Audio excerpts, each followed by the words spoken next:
കേരളത്തിന്റെ അഭിജ്ഞാന ശാകുന്തളം എന്ന സംസ്കൃത നാടകത്തിലൂടെ മലയാളത്തിന്റെ പ്രിയ നടി മഞ്ജു വാര്യർ നാടകാഭിനയ രംഗത്തേക്ക് ചുവടുവെക്കുന്നു. 1.5 മണിക്കൂറോളം നീണ്ടു നിൽക്കുന്ന നാടകം മഞ്ജു വാര്യരാണ് നിർമ്മിച്ചിരിക്കുന്നത്. അന്തരിച്ച നാടകാചാര്യൻ കാവാലം നാരായണ പണിക്കർ അവസാനമായി ചിട്ടപ്പെടുത്തിയ അഭിജ്ഞാന ശാകുന്തളം സംസ്കൃത നാടകത്തിൽ ശകുന്തളയായാണ് മഞ്ജു എത്തുന്നത്.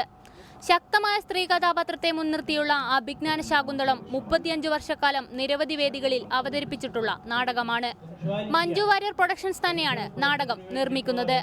കാവാലം നാരായണ പണിക്കരുടെ കൊച്ചുമകൾ കല്യാണി കൃഷ്ണയാണ് നാടകത്തിന് ചുക്കാൻ പിടിക്കുന്നത്.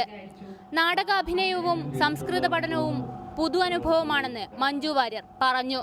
2 പുതിയ കാര്യങ്ങളാണ് എനിക്ക് ഈ ഒരു അനുഭവത്തിലൂടെ. ഒന്ന്, നാടകം എന്നുള്ള ഒരു മാധ്യമത്തിൽ ഞാൻ എന്തെങ്കിലും ഒന്ന് ചെയ്യാൻ ശ്രമിക്കുന്നത് എൻ്റെ ജീവിതത്തിൽ ആദ്യമായിട്ടാണ്.